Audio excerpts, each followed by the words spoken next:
सकता गजानन। ये मयूर मेरा दिव्य वाहन है, मुझे इन पर अटल विश्वास है, इसीलिए ये मेरे प्रिय मित्र भी हैं। अच्छा, तो इन पर आरूढ़ होने में भी बहुत आनंद आता होगा ना? फिर तो इनमें आरूढ़ होकर देखता हूँ।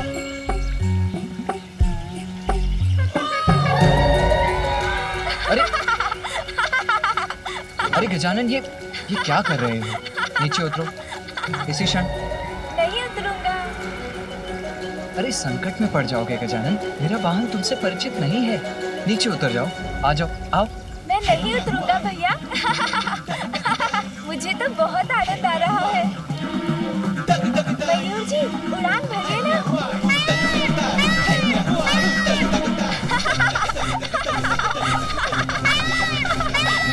अत्यंत तीव्र वेग है मेरे वाहन का, उसकी गति तुम नहीं संभाल सकोगे गजानन। कुछ नहीं होगा भैया। रुक जाओ। मैं नहीं उतरूंगा। रुक जाओ गजानन। इन पे आरूढ़ होकर मैं पूरे आकाश का भ्रमण करूंगा। बहुत आनंद आएगा। भैया, आप चिंता मत कीजिए, मुझे कुछ नहीं होगा। मुझे बहुत आनंद आ रहा है भैया।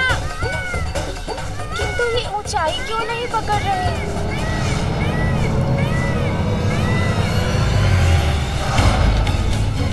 अरे, ये तो अपना संतुलन खो रहे हैं।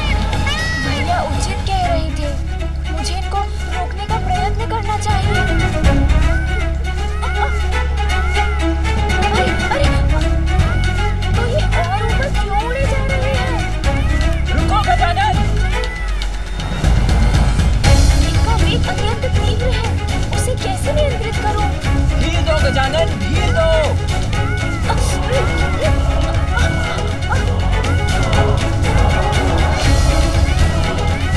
गजानन! वो राक्षसी है जृंभा।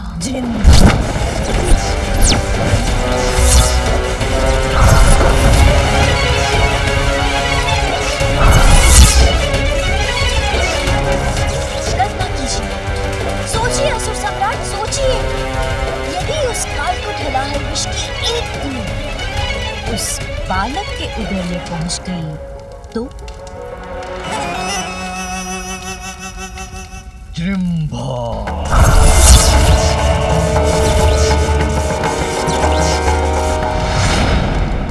कुछ समझ में नहीं आ रहा, क्या करूं? कैसे संभालूं इन्हें और कैसे नीचे उतारूं? भैया जो कह रहे हैं वो भी मैं उचित प्रकार से सुन नहीं पा रहा। गजानन रुको गजानन, मैं जो कह रहा हूँ उसके विपरीत कर रहे हो तुम। डोर को खींचो मत, ढील दो। प्रतीत होता है गजानन मुझे सुन नहीं पा रहा है, किंतु कहीं उसके प्राण संकट में न पड़ जाए।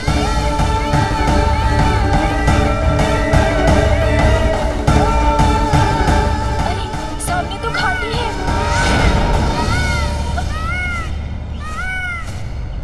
अरे, मेरा वाहन तो गजानन के साथ उस घाटी की ओर बढ़ रहा है, कैसे रोकूं उसे? पाताल का अधिपति असुर सम्राट सिंदूरा आदेश देता है, जहाँ भी है जृंभा इसी क्षण मेरे समक्ष प्रस्तुत हो। जहाँ भी है जृंभा इसी क्षण मेरे समक्ष प्रस्तुत हो। इसी क्षण। जल में ये कैसी हलचल है? कौन है जो मेरी शांति भंग करने का दुस्साहस कर अपनी ही मृत्यु को ललकार रहा है? जहाँ भी है जृंभा इसी क्षण मेरे समक्ष प्रस्तुत हो।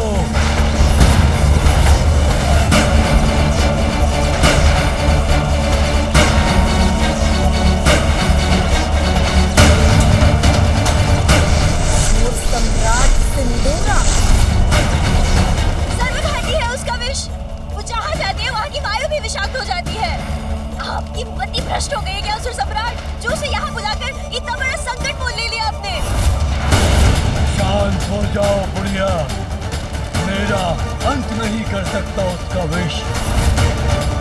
मेरे आदेश का पालन करने के लिए उसे यहाँ आना ही होगा।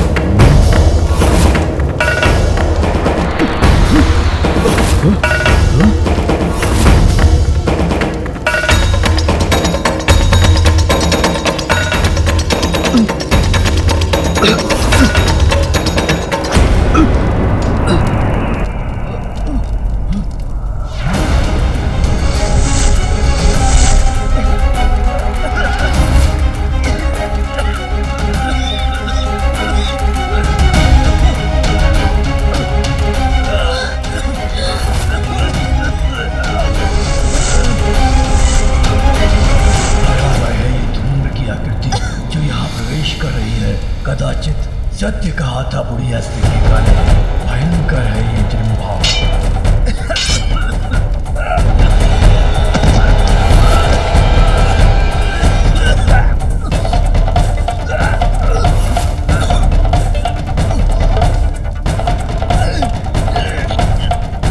ऐसा मारक प्रभाव होगा जृंभा के विष का, इसकी कल्पना नहीं की थी मैंने आपको चेतावनी दी थी किंतु आपने नहीं सुनी। अब आप देख रहे हैं ना विष का प्रभाव। विश्वास विश्वास को ये क्या हो रहा है? जैसे जैसे किसी भयंकर शीत का प्रभाव हो, और ये शीत उत्पन्न हो रही है क्योंकि जृंभा यहाँ आ रही है। अब सर्वनाश होगा। देखिए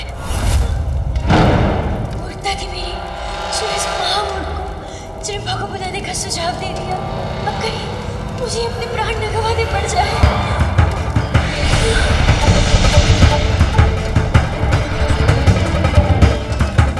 ये विषाक्त घूम उंगलियां तो मेरी ओर ही बढ़ रही है।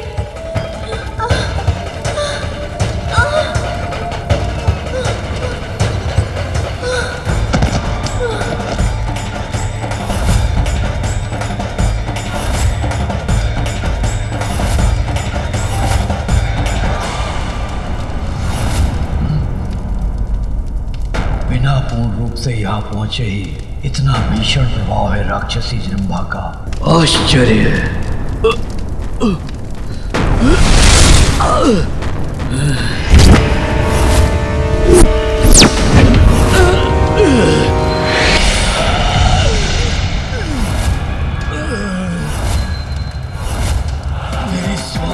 मेरी सांस क्यों बाधित हो रही है? जृंभा करे प्रहार तो होता है संहार। मेरी शांति भंग करके मुझे यहाँ बुलाने का दुस्साहस क्यों किया तुमने? इसका तो संपूर्ण शरीर ही विषाक्त धूम्र के समान है।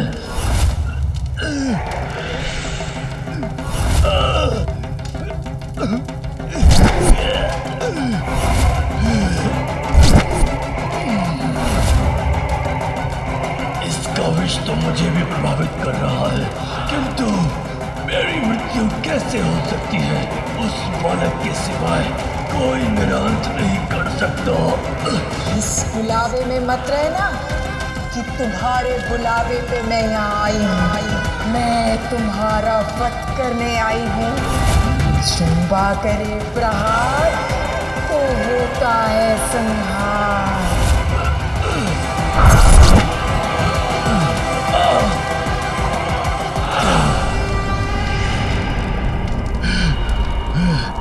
इसे आगे बढ़ने से रोकना होगा मुझे।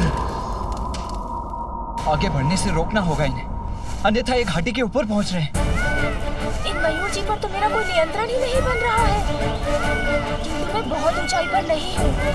अभी कूद जाऊं तो संभव है सुरक्षित रहूंगा।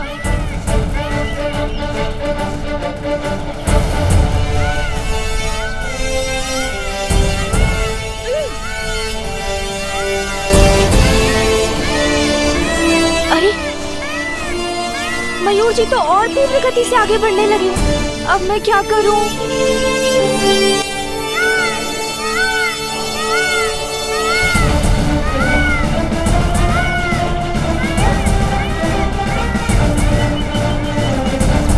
इसके बाद तो घाटी है, फिर तो उतरना असंभव हो जाएगा। गजानन रुको, गजानन! मयूर धीमे हो जाओ, नीचे उतरो। मैं जो कह रहा हूँ उसके विपरीत कर रहे हो तुम। डोर को खींचो मत। गजानन! भैया!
मेरी सांस क्यों अटक रही है? जिम्बा करे प्रहार तो होता है संहार, किंतु अब तक तो मैंने तुम पर विष का वार किया ही नहीं। दुष्टा जिम्रा, वश में तो मैं करूंगा तुम्हें।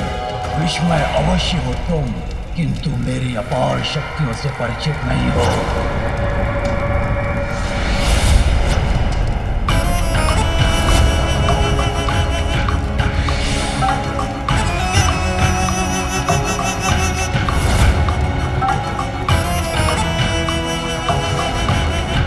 ये क्या हुआ? इसने तो स्वयं को सुरक्षित कर लिया।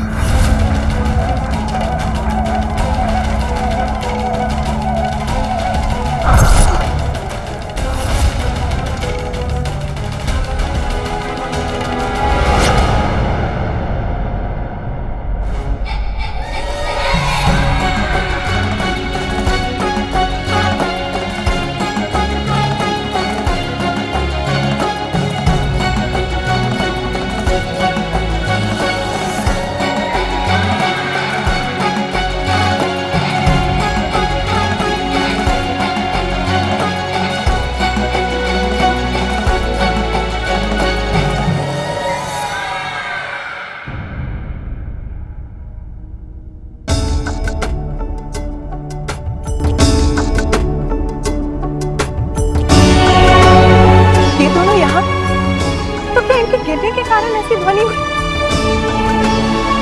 किंतु ये हुआ कैसे?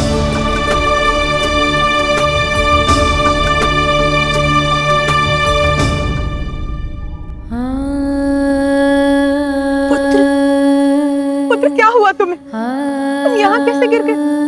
तुम्हें कुछ हुआ तो नहीं ना?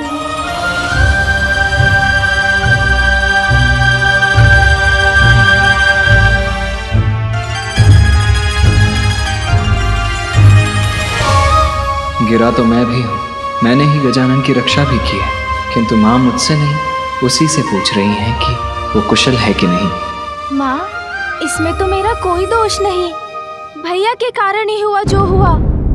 मैं तो उनके वाहन मयूर जी से भेंट कर उन पर आरूढ़ होकर थोड़ा सा भ्रमण करना चाहता था, किंतु भैया ना चाहते ही नहीं थे कि मैं उनके मयूर जी पर चढ़ूं, तो बस उनके वाहन ने गिरा दिया मुझे। इतना ही नहीं माँ, भैया तो मेरी डांट भी लगा रहे थे। भैया सदा मेरी डांट लगाते रहते हैं। इतनी सहजता से मिथ्या वचन बोल रहा है। मैं माँ को अभी सब बताता हूँ। नहीं माँ, दोष मेरा नहीं गजानन का था। वो आया था मेरे वाहन से भेंट करने, तो उस पर आरूढ़ क्यों हुआ? वो मेरा वाहन है, मेरे भार और मेरे संकेतों से परिचित है। मैंने तो गजानन को सावधान भी किया था, किंतु उसने मेरा कहा अनसुना कर दिया। फिर वो गिरा तो मैंने उसे अपने ऊपर गिरने दिया, जिससे उसे कुछ ना हो। पुत्र कार्तिकेय, गजानन तो अभी बालक है और अनुभव तो नाव के समान, इसीलिए उसको समझाने का, उसका ध्यान रखने का दायित्व भी तुम्हारा ही है।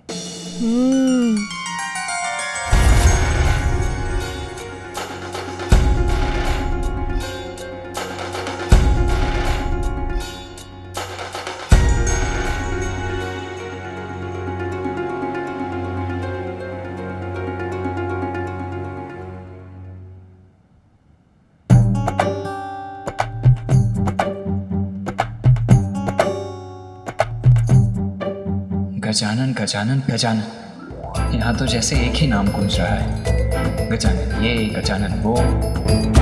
मैं समझ गया माता, आप सभी को मात्र उसी की चिंता है।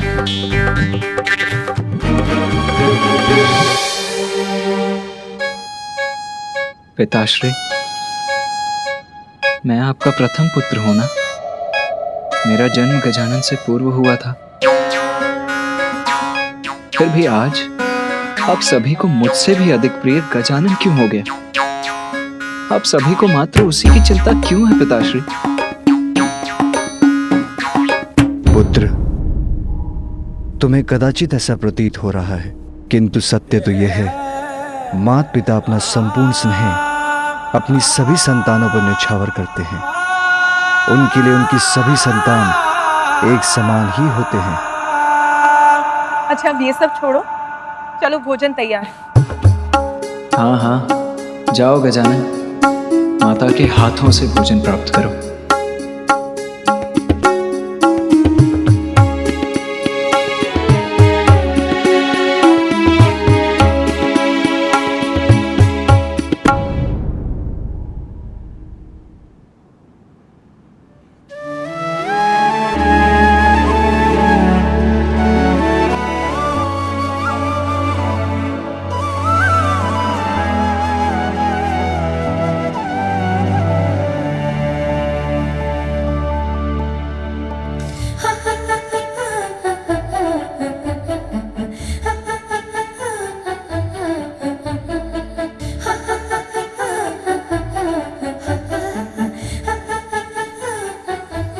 कार्तिकेय, मैंने तुमसे भोजन करने के चलने के लिए कहा। चलो।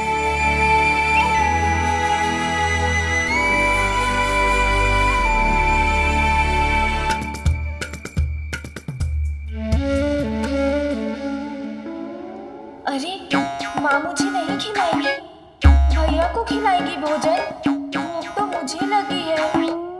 अब जाओ कैलाश, करो अपना प्रहार और उस बालक का संहार। यह है मेरा आदेश, उसका पालन करो। तुम्हारा आदेश?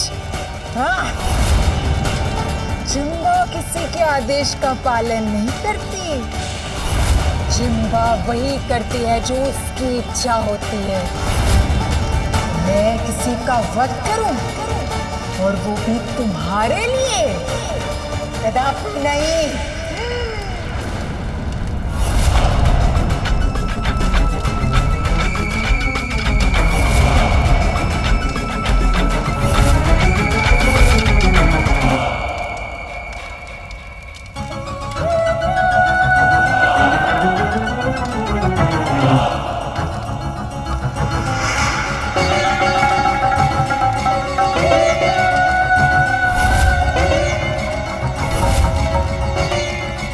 असुर सम्राट हूँ मैं, पाताल का अधिपति हूँ। सभी असुरों द्वारा मेरे आदेश का पालन करना अनिवार्य है। मैं जो कहूँगा तुम्हें करना होगा। तुम्हारा स्वामी हूँ मैं। आप मेरे स्वामी हैं असुर सम्राट। जिम्बा करेगी प्रहार और आपके आदेश पर किसी का भी करेगी संहार। तो फिर मेरे आदेश का अविलंब पालन करो। जाओ कैलाश, वध करो उस गजमुख बालक गजानन का।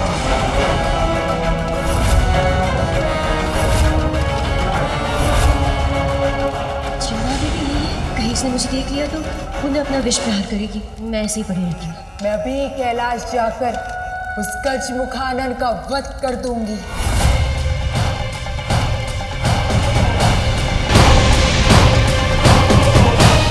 दुष्ट बालक, अब जिम्बा करेगी तुम्हारा भक्षण और कोई रक्षा नहीं कर सकेगा तुम्हारी।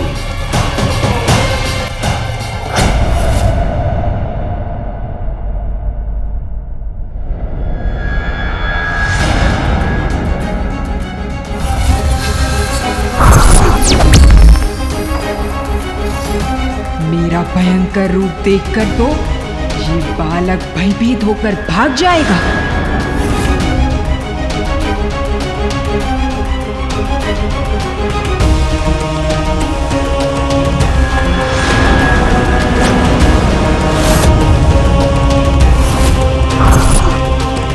गजमुख बालक, तुम्हारे अपने ही तुम्हारी मृत्यु का कारण बनेंगे।